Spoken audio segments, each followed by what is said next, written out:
Hello, my name is Brian Westley Johnson, and welcome to Soulivity Weekend.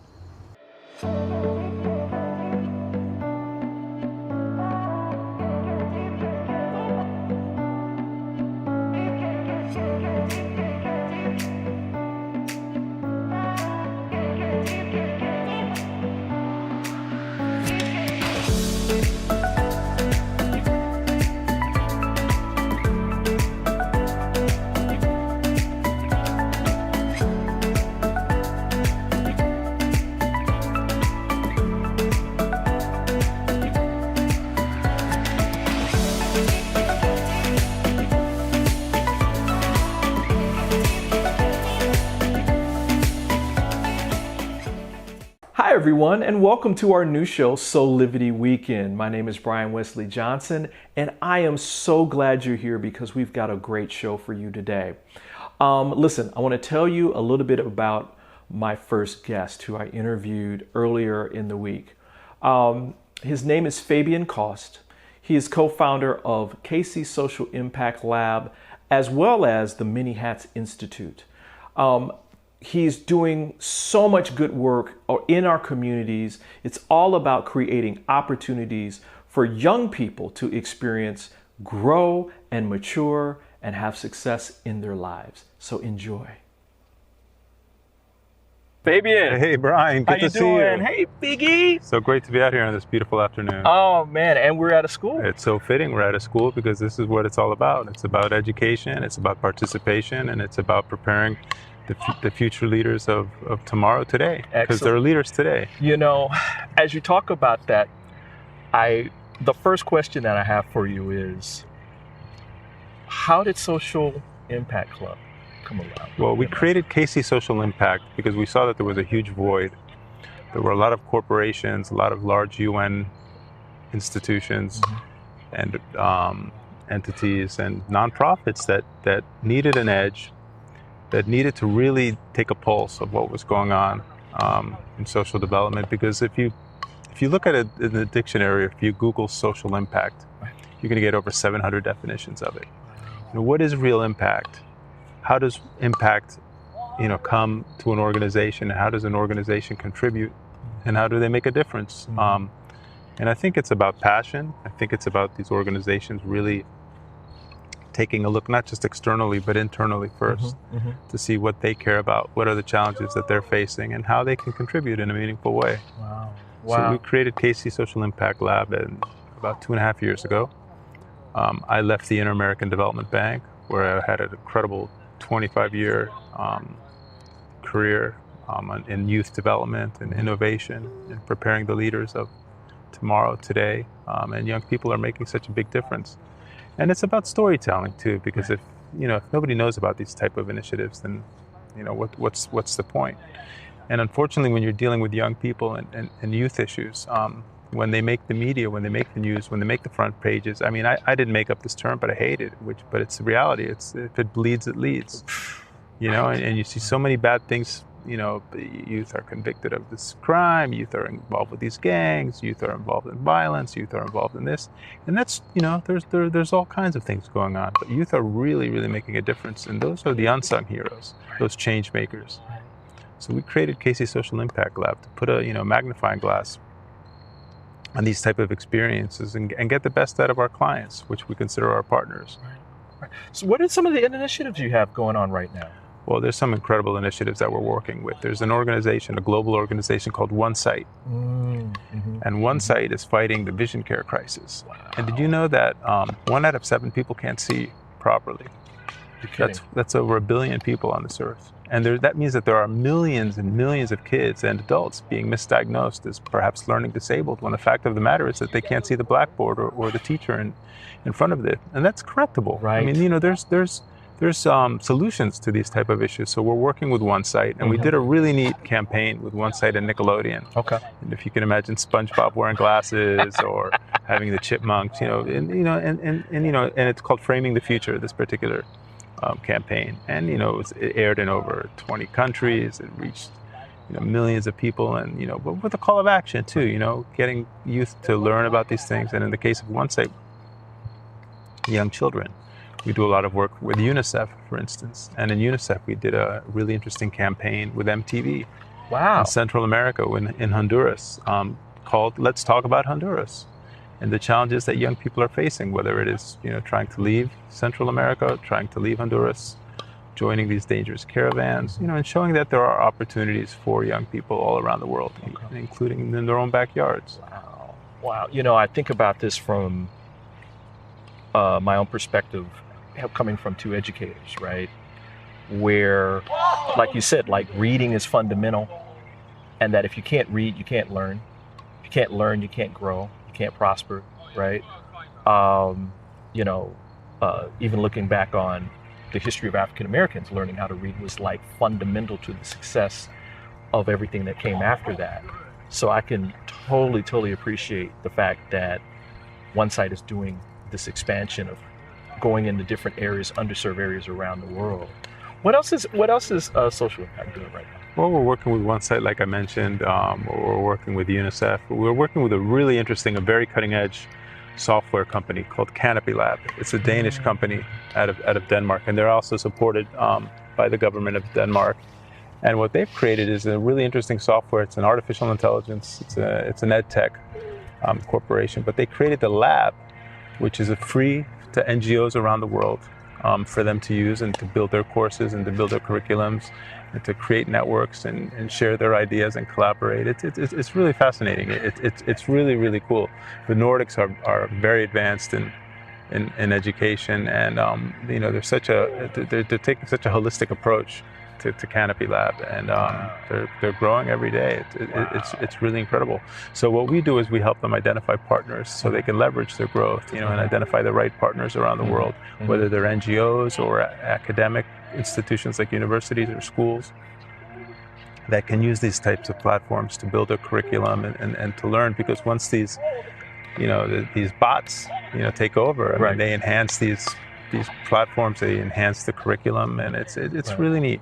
But more importantly, the sharing component, because if you're building all these incredible tools and nobody has access to them, then that's an opportunity lost. Right. So it's all about access. If a tree falls in the forest, and nobody, does anybody hear it? Right. If there's nobody around, right?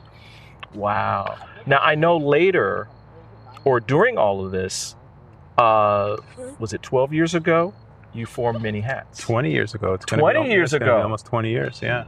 Wow. When I was at the Inter-American Development Bank, I would come back from our field trips, our field missions, coming back from, Central America or South America, and, telling my friends, you don't know how the challenges that these young people have and that these countries have in education and in healthcare and working with youth facilities, until a friend of mine from Washington, D.C. invited me to visit schools in wards 7 and 8, east of the river, east of the Anacostia River.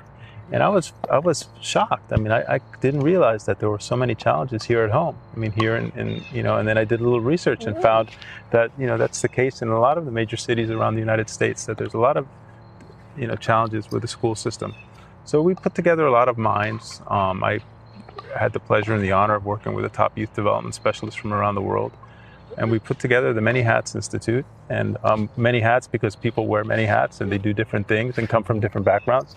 And it's a pretty broad mission. It's to empower, organizations that are working with children and youth around the world. Right. And it's purely holistic. It was the beginning of the internet, so it was, we took advantage of that, and we worked with the Harvard Business School. We worked with AOL at school. We worked with Youth Service America and a lot of these top organizations to create service learning tools and sort of service learning curriculums. And one of our first really neat programs was a program called Reach Your Peak. And it was with one of our board members named Michael Davis, who was an agent at CAA at the time. And his dream was to reach the 7 summits, climb the 7 summits. Wow. And he said, if I can do this, I can empower other young people to reach their peak, to reach their dreams.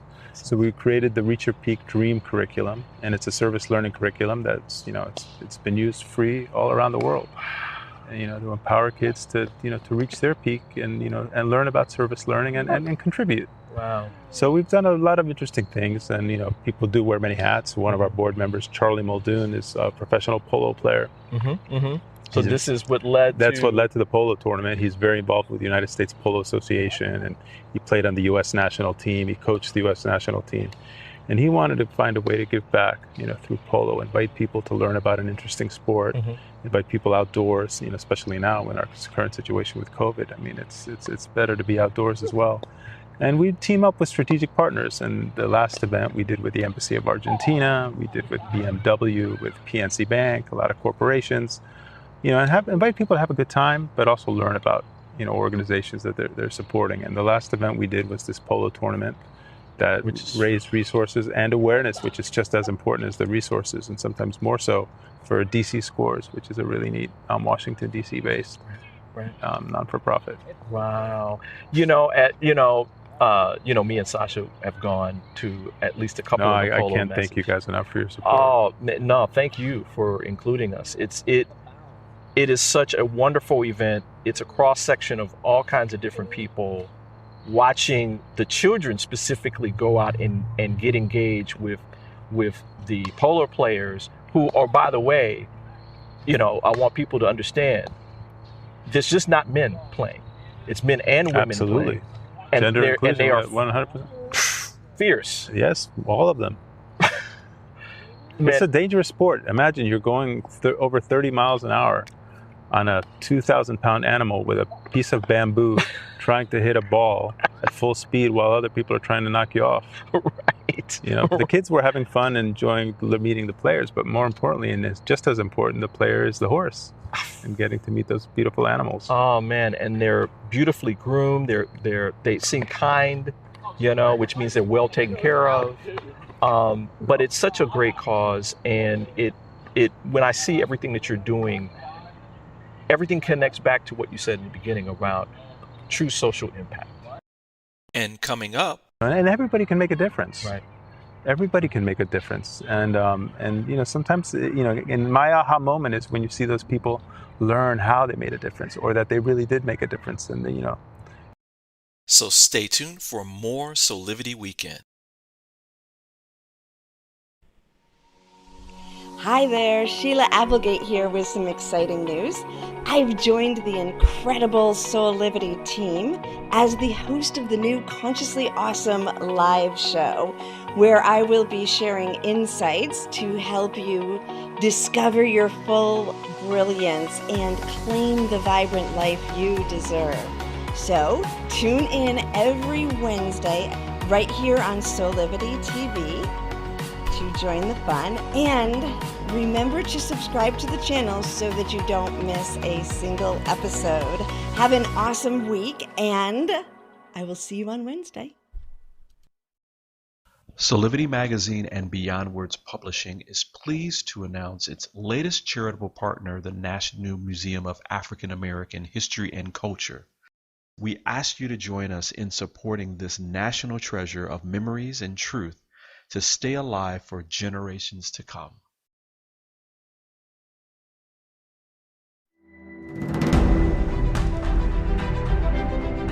Creating this museum gives us a chance to make manifest the dreams of many generations.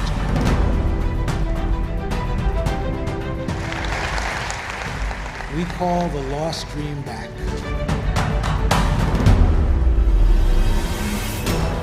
This is a milestone moment not only for the Smithsonian, but for the United States.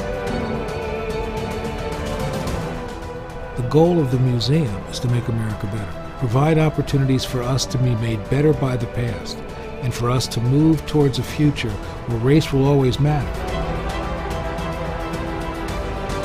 They will find that those ideals are only met through sacrifice and struggle, and a belief in a better day.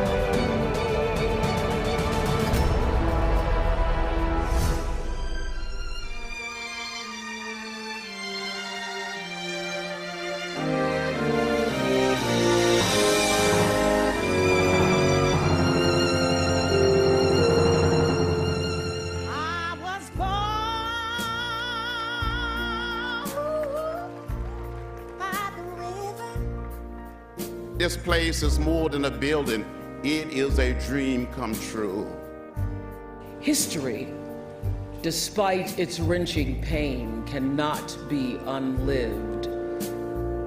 And by knowing this other story, we better understand ourselves and each other. I, too, am American. We ask you to join us in supporting this national treasure of memories and truth to stay alive for generations to come.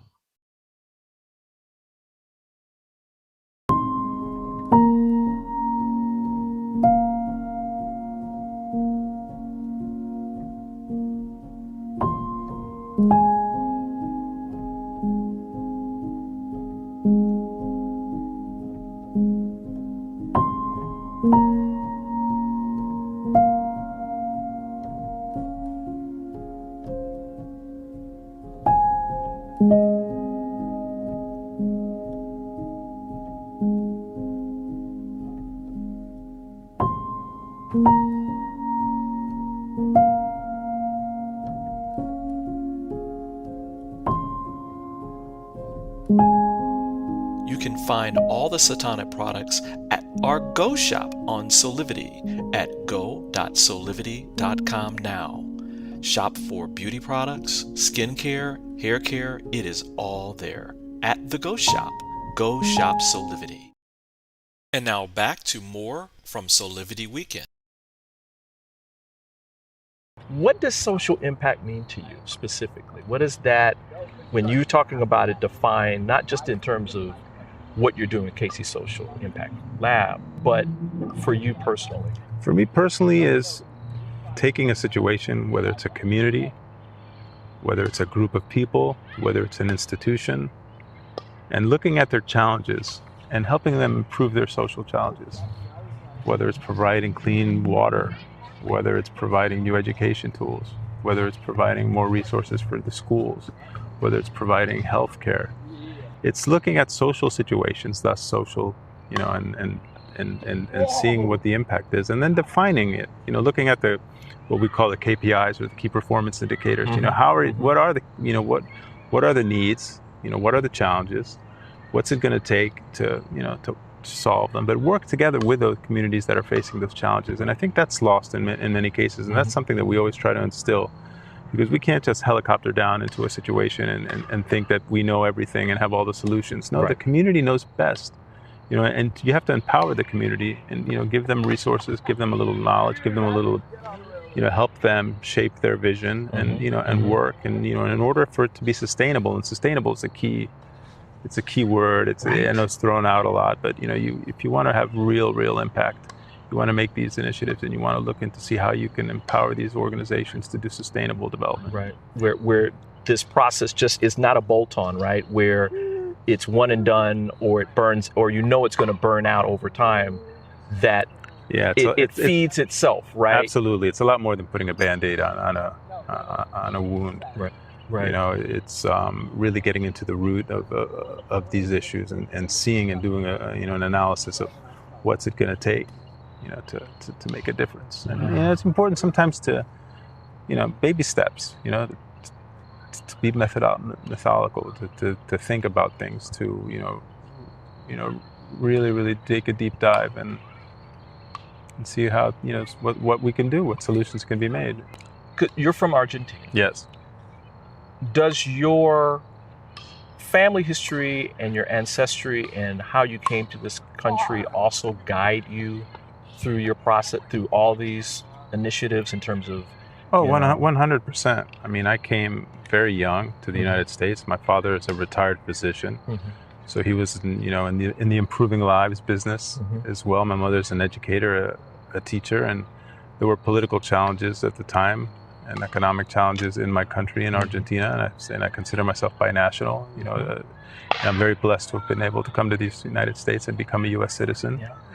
And and live the American dream and realize that there are opportunities. But no, Argentina has meant the world to me, and my bicultural background is so important, especially now that the world is getting so much smaller, and that people are connecting a lot more and working more and learning more and collaborating. Right. Last question. All this stuff is inspirational for you. Tell us what it means for you to be doing this type of work. Soulivity is all about, finding your passion, your purpose, living a higher quality life through that. what does it mean for you that, because it feels like to me, specifically when you're talking about, Casey's Social Impact Lab and then Many Hats, that they all revolve around this reoccurring theme. And that you found this, and you left the other jobs and now you found this. What does it mean for you? To me, it's all about the people. And I love being with people. I love working with people. I love collaborating. I love, stealing like an artist, taking the best that people have to offer and tweaking it, adapting it, of course, with their permission. And not just the beneficiaries, not just the people that you're helping, but the people that you're working with to help these people. For me, that's everything. Collaboration is so important. Right. And one of my passions is collaborating, working with people, and thus the spirit of the Many Hats, finding the best that people have, and and everybody can make a difference. Right.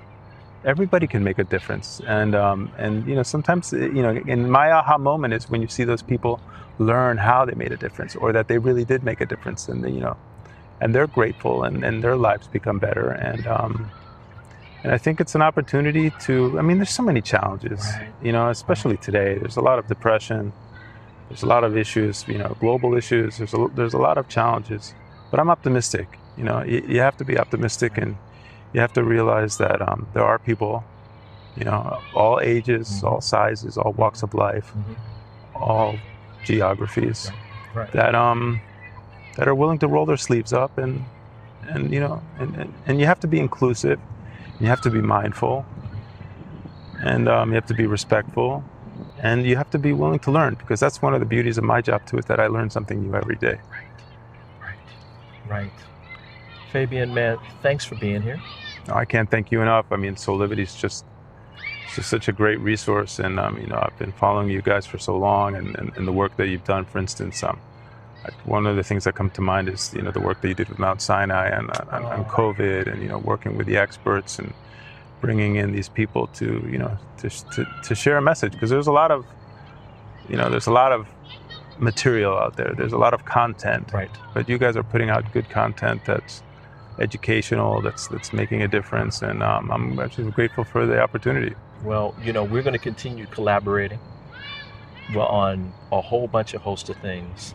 But more importantly, I appreciate your friendship and the things that you're doing in the community. So thanks again. No, Brian, thank you. Man, thank you. And my best to all the team over there at Soulivity. Oh, man, thank you.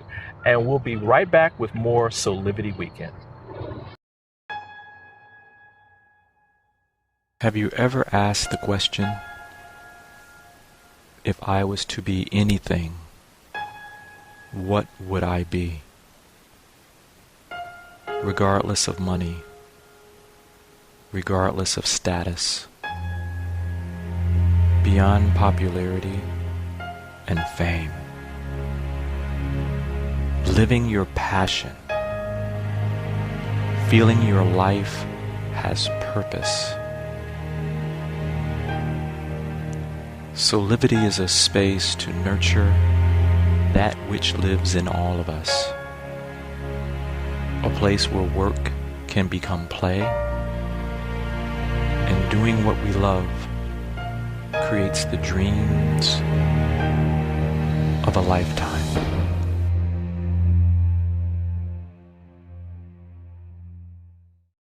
And now back to more from Soulivity Weekend.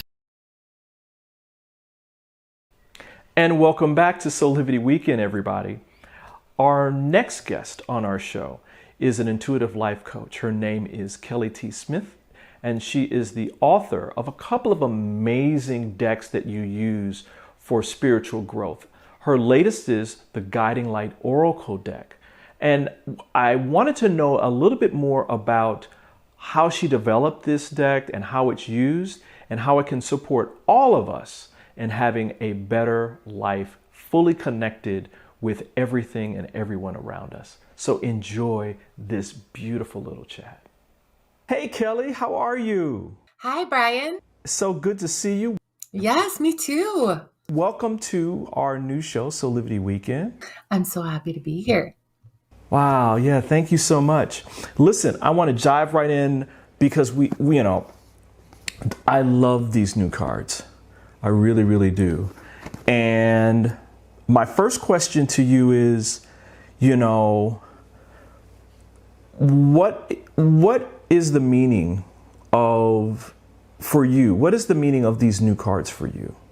So really, they're designed to help you already know what you already know. So basically, it's not necessarily teaching you anything new as much as it is helping you understand that you already know something that you didn't know. Like you're already getting intuitive guidance, so it's going to confirm that. You're already having feedback from your inner self, from your spiritual team, from your higher self, but you may not realize it. So when you start working with the energies of the cards, you're going to see the synchronicities more and more and more, because it's really about learning to ask the right questions and then take the time to listen. I love the discussion about how as a child the stars were of great comfort to you. Can you tell us a little bit more about how as an adult this relationship to the stars had deeper meaning for you? Tell us a little bit about what you discovered. Yeah, so stars has always been a comforting feeling for me. More than comforting, it's like if you're feeling hopeless, or if you're just feeling like giving up on life, or you're just feeling like you're alone. For me, when I look at the stars or as a kid and still to this day, I instantly have an awareness that I'm not alone. It's almost like a feeling of being at home. It's a feeling that, oh, there's something going on that my human mind doesn't understand, but it's almost like the stars reflect back to me something in me that was dormant, or something in me that was turned off, and all of a sudden it's like that but it's like a light switch turned back on. And then there's not a feeling of separation. Like I'm just kind of like wandering in the world with no blueprint, with no, support team, with no, no real reason for being here. It instantly becomes, okay, now I am connected to the whole. Now it's like, it's it's such an incredible feeling. And from talking to so many different people, many people experience it in different ways, but for me it's like I guess if we were using a current analogy, it would be like, going from no internet to having internet, right? Like that connection, just all of a sudden it's available, so that you can go to Google and you can type in a question and you can ask, anything you want. And now all of a sudden you're getting feedback. It's similar when you're connected inward, because there's this whole, we have to really get to a place where we can listen and we can be still enough to hear it, because the mind plays tricks and games, but this whole other part of you that has a bigger awareness of the bigger picture. And once it ignites or sparks or turns on from within you, it's available and you just feel differently. I'm not saying it becomes like, oh, life is perfect now, because that's not it. It's just that now you have this feeling of I don't know. I always use the word safety net. It's like, it's just a feeling that when you know where you're going, or who's with you or what's with you, right? And and we can use God, source, infinite intelligence, because I believe that all religions lead to the same ultimate place of connection with God. So yeah. Okay, I'm going to read one quote from the guidebook.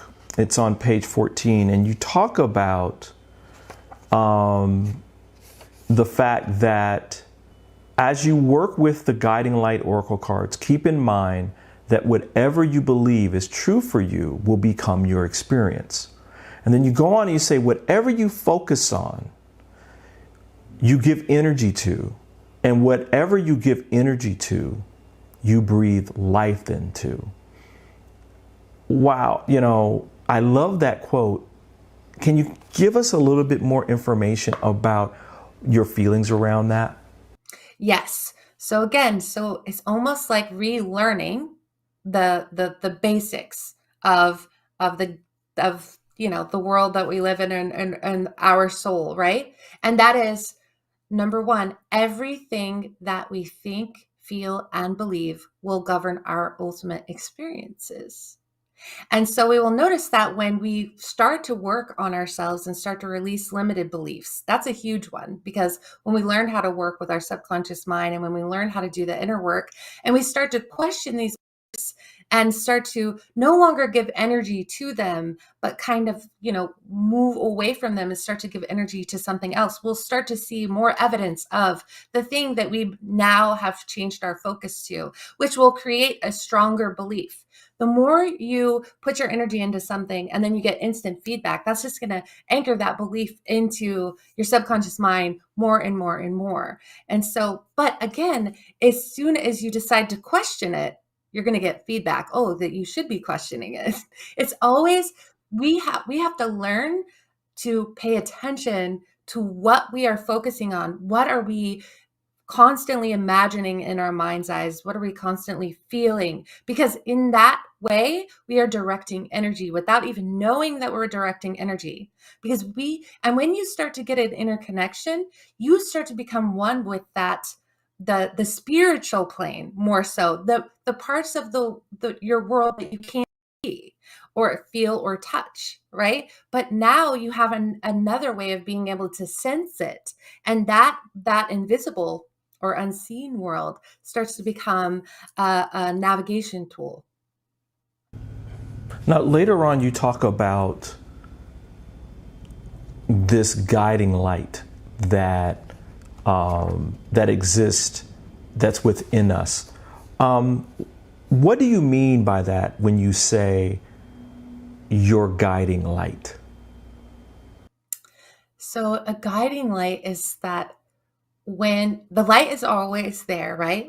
You think of it as like a little flicker. But when whatever you pour energy into becomes illuminated. So when you start to like really focus on it, bring awareness to that it's there, then it starts to get bigger and bigger and bigger. And as it does, that energy starts to guide you. It starts to become a part of, you're more focused on looking within yourself for answers because you get instant feedback when you've really allowed that part of you to be illuminated because you brought awareness to it. And that takes dedication. It takes meditation, especially if somebody is really listening into their mind more than they're listening to their heart, to their inner spirit, to the stillness. But once let's say that energy of that light just expands, it starts to guide you. So one of my favorite examples to give is like, your body is always giving you feedback. It's not always going to come as a thought in your head or a voice in your ear, or sometimes it's going to come as a feeling in your stomach, but sometimes it's going to come as a dream. Guidance is going to give you in your dreams. I get that a lot. But one of my favorite things is like when you're just walking, let's say and all of a sudden you just stop for no reason, and then a car just like zooms by you, and you realize that if you had taken one more step, you would have been hit by the car. But your body literally jolted you back, and for some reason you're just standing there and you don't know what's happening, and then you realize, whoom. And that happens to me all the time. My body has a mind of its own. It will just completely do like things like that to keep me safe or to turn me around in a different direction. I'll give you one more example. One time I was driving with my daughter, and she noticed, and I wasn't even aware of that I was doing this, but she noticed that I started to pump the brakes. Like she says I do stuff like this all the time. She just lets it happen because she's 19. She's like, I started to pump the brakes when the light was green and everybody else was zooming past us. And then a car just came and did an illegal U-turn and missed us by like a hair.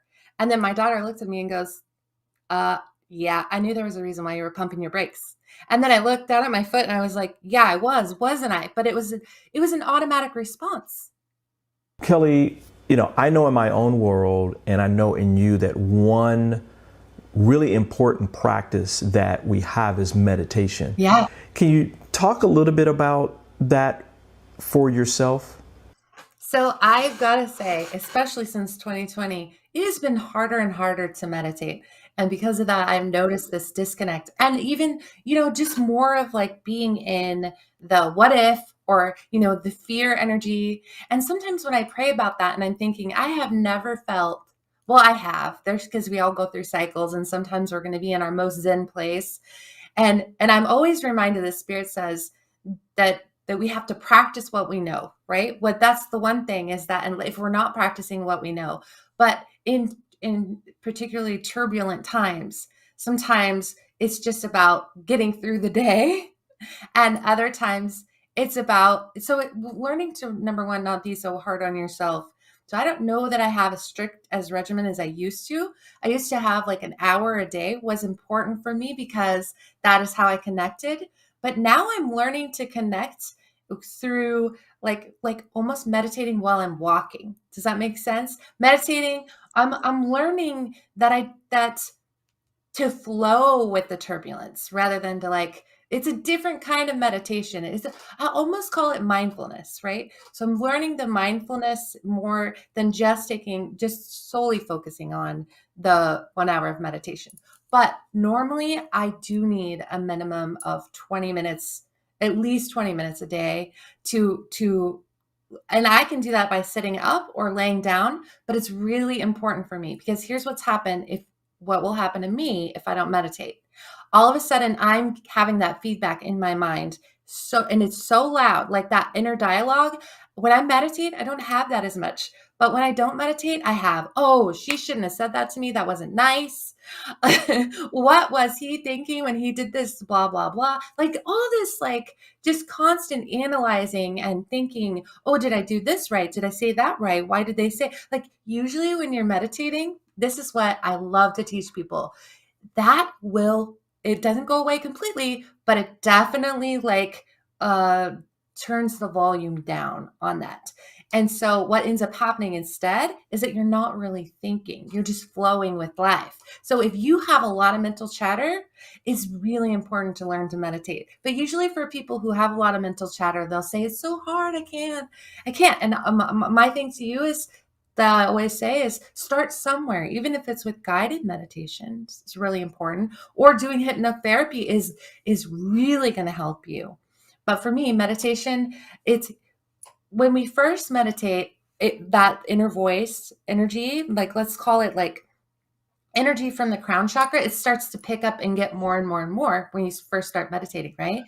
It gets worse, but that's the whole point. It's supposed to, because it's moving out all that mental energy. So all you do is be present with it, go back to your breath and just let it get worse. And eventually it will calm down as long as you're not giving energy to it, as long as you're not participating with it. And then when you're done, you might not have the beautiful Zen meditation where you can get guidance and see all the colors because you have too much mental energy that needs to be released that day. But let's say on the 5th day, you can get to that place where you're meditating and you almost feel like you're floating, right? It's the light sensation. Your heart opens up. You feel this love that let's say earlier you didn't feel anything, but now you just feel this love that's almost breathing life for you, right? Meditation is very, let's say it's simple and complicated at the same time. For me, anyway. And coming up, you're not worried about materialistic things. You're worried about how can I serve? How can I help? How can I be a better person? So stay tuned for more Soulivity Weekend. Are you ready to take that first step towards true, unwavering inner happiness? Are you like thousands of people who have everything they need, not want, but need, and still can't seem to find happiness and fulfillment in their lives? If so, the Steps to Happiness show is for you. On my show, you will learn about the principles and practices that lead to true inner happiness. Because guess what? It isn't found in our external environment, but within ourselves instead. Together with my guests, we will explore the latest physical, mental, emotional, and spiritual well-being practices. And together we'll advise you on the actionable steps you can take towards a happier, more fulfilled, authentic life. So I invite you to join me each week on Soulivity TV on the Steps to Happiness show with me, Teresa Greco. Life is full of moments And when sickness breaks your momentum, from the 5 a.m. stomach bug, or stress and anxiety at work, don't forget you have Teladoc. Great care options by phone, video, or app. 24/7 access to doctors. And access to therapists 7 days a week. From anywhere you are. Day or night. Whatever it is, we're always ready to help.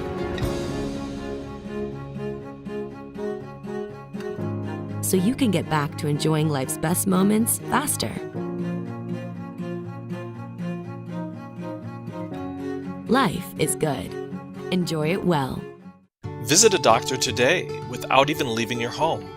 For as little as $19.95 per month for a family plan, you get access to board-certified physicians as often as you need it. And there's $0 for medical visits anytime, anywhere. Register now by visiting soulivity.com/health perks. That's soulivity.com/health perks.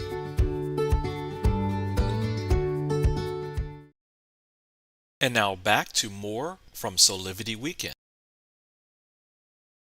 There's another beautiful quote that is on page 20, and it says that, you're talking about reaching to higher understanding, and you say that this is because our soul and source do not look at our life circumstances from a place of judgment. I think that is such an important part of how we live our lives. Can you talk a little bit about that?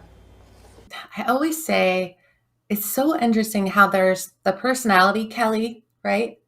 Like who I am to the rest of the world, how, based on where I come from, how I was raised, or, what my backstory is. There's that version of me. But now, I'm 45 and gone through the spiritual awakening. There's another version of me too. And that's my higher self. That's my soul. And my soul knows things that my personality self, or my human self, or let's say my personality construct, it's almost like I really have to work hard to intertwine the two. And that's what I have learned to do, that I no longer see myself separate from that. And now that my soul is like more the driver, right, of this body, it's awake and it's more in the driver's seat. And so my personality self still makes mistakes, still has an ego, still gets upset, but my soul is always putting me in check. My soul is always, at the end of the day, my soul is saying, no, let that go. No, stop being so hard on yourself. No, open your heart and have compassion for this person's situation. Like, I find that people with the soul connection are the most loving and compassionate people versus another person who's more judgmental, angry, and hateful. They're not open to their inner connection. That's what I've found. Because when you have that connection, you're connected to the universal truth. And if you're no longer here, you're not navigating your life with your brain. You're not worried about whether or not you're wearing name brand clothes, or you're not worried about materialistic things.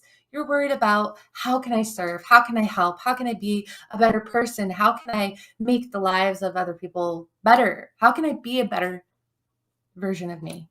And when you see someone else in pain, you're in pain because you realize that there's really no disconnect. How do I put this? When someone else is in pain and your soul is in the driver's seat, you feel it like it's your own, right? You know that when you hurt someone else, you're hurting yourself, because it's such an intertwined thing. And it's the unity consciousness. And I feel that it's opening up for more and more people now, more than ever before, which will create that awareness of, okay, that wasn't right. I shouldn't have said that. I need to do better, right? Okay, while we still have some time, you talk about 5 key areas of these specific cards. And I thought it was important for our audience to kind of know a little bit about them. The first one is Soul Lessons. Can you give us a little bit of information about what you mean by Soul Lessons?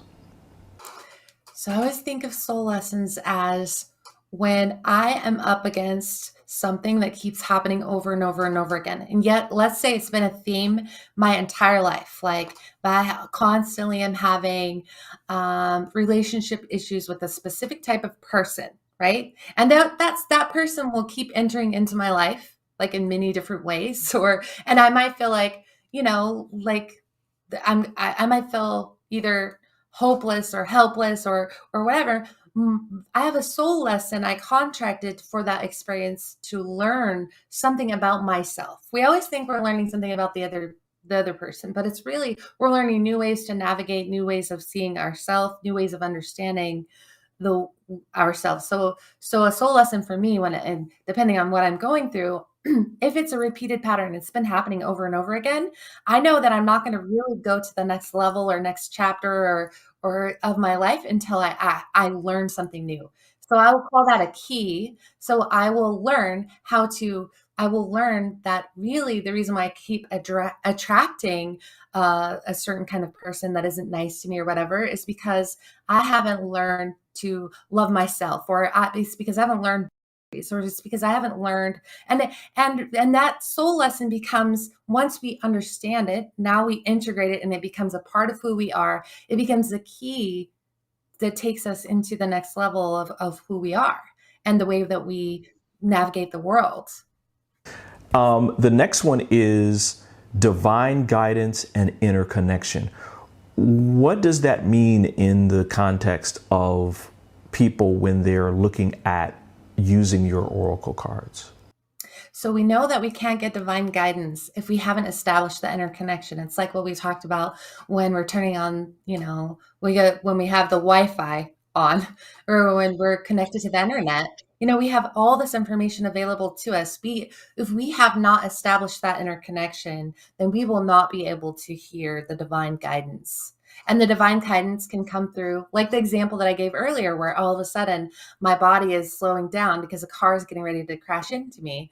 Or a divine guidance could come as an inspiring idea to create a book or share a service, or a divine guidance can come as a decision that you make in that moment. But in order to hear it, you have to have established the interconnection. And this is what I love to help people understand is like, how do you get that interconnection? Well, it starts with clearing out. It starts with, learning that your emotions have its own, your emotions have its own, let's say, digestive system, right? If you haven't learned to digest your emotions, to just keep feeling them until they just turn into something different. So maybe it starts with anger, and then it goes to, goes from anger to slightly upset, and then it goes to, okay, now wait a minute, maybe this isn't what I thought it was, and then it goes to an epiphany, and now it becomes an awareness, and then it becomes something you integrate within yourself.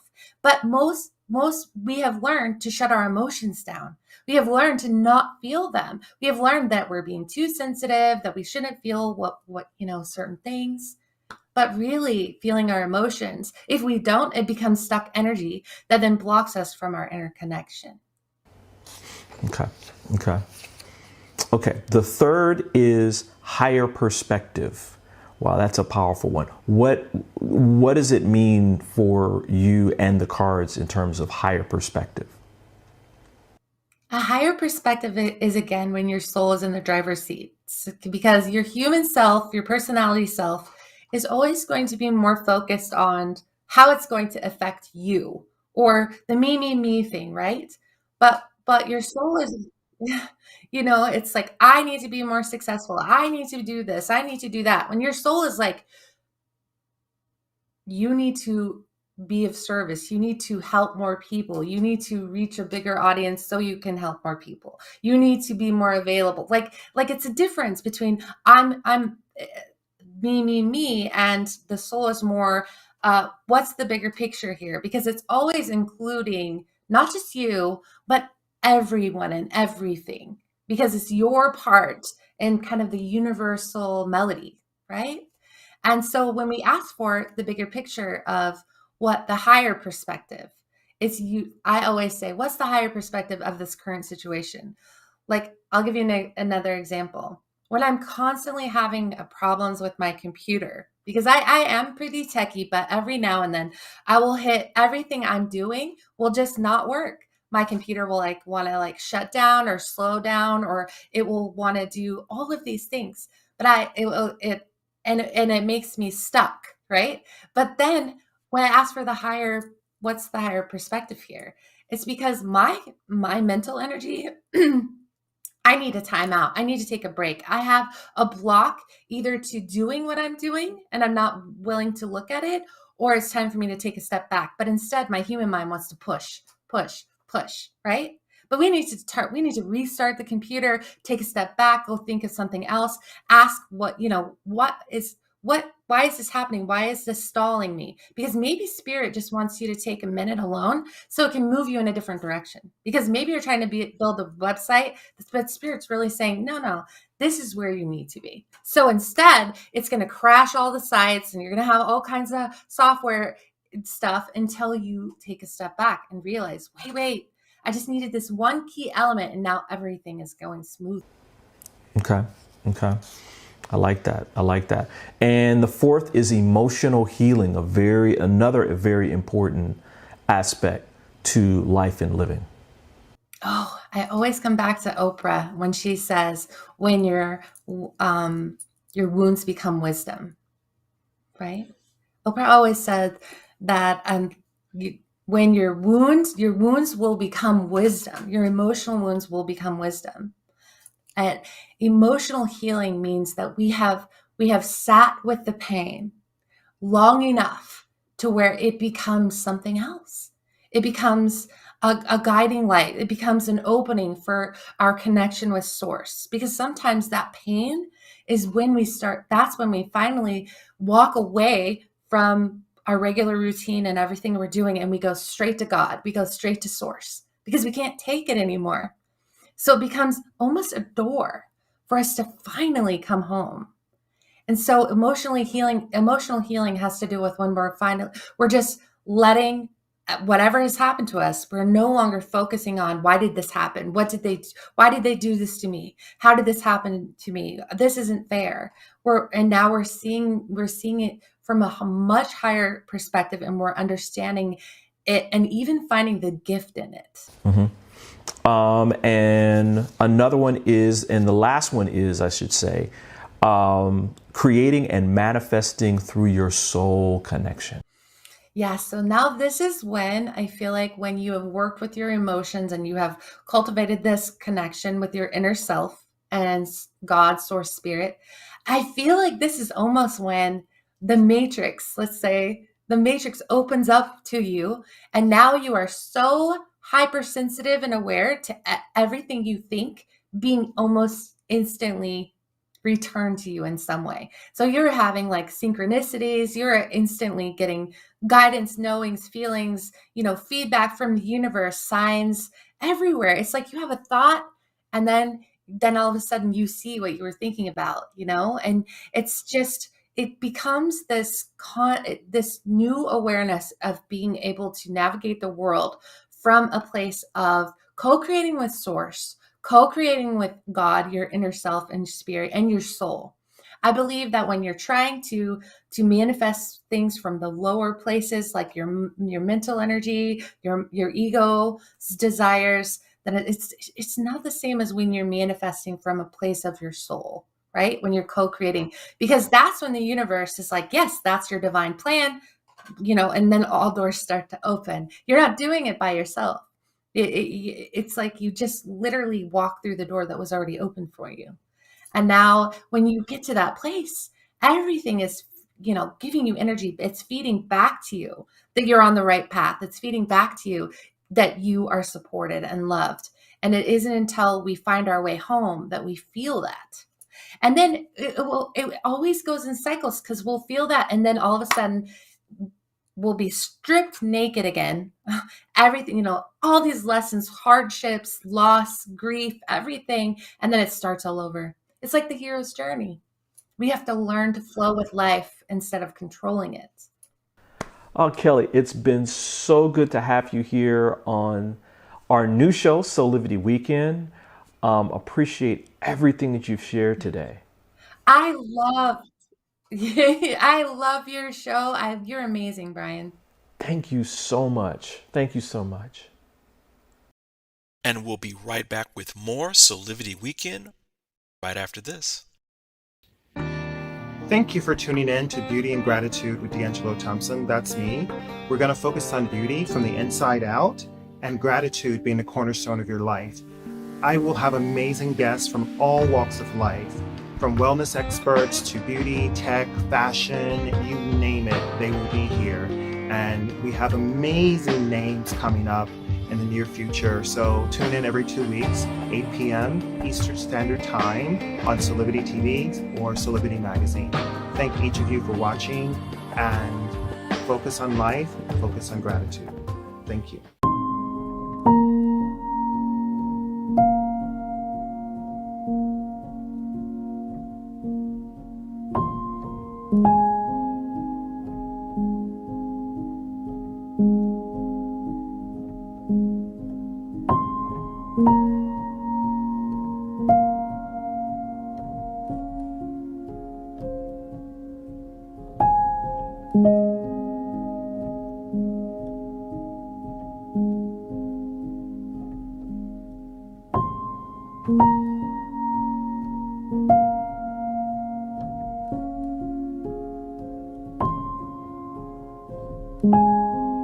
You can find all the Satonic products at our Go shop on Soulivity at go.soulivity.com now.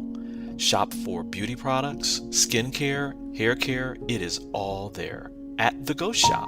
Go shop Soulivity. Life is full of moments. And when sickness breaks your momentum, from the 5 a.m. stomach bug,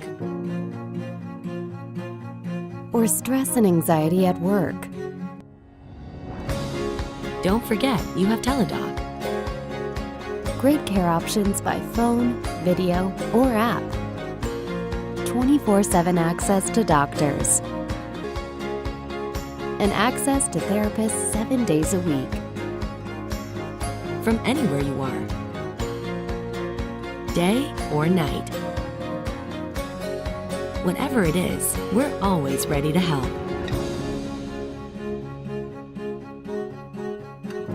So you can get back to enjoying life's best moments faster. Life is good. Enjoy it well. Visit a doctor today without even leaving your home. For as little as $19.95 per month for a family plan, you get access to board-certified physicians as often as you need it. And there's $0 for medical visits anytime, anywhere. Register now by visiting soulivity.com/health perks. That's soulivity.com/health perks.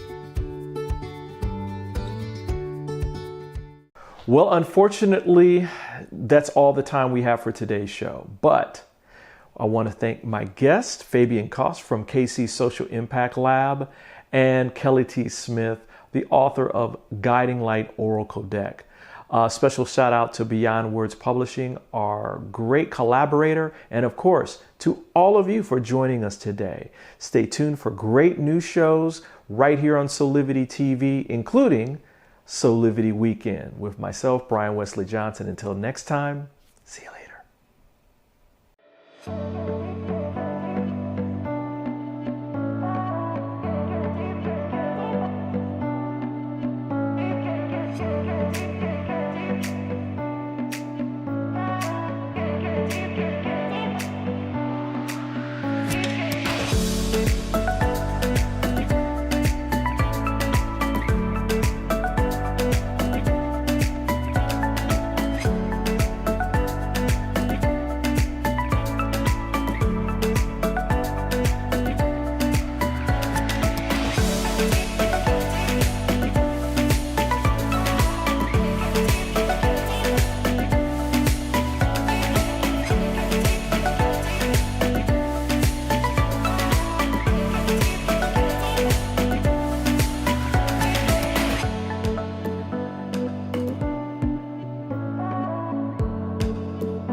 Follow us on social media for giveaways, events, and a whole lot more.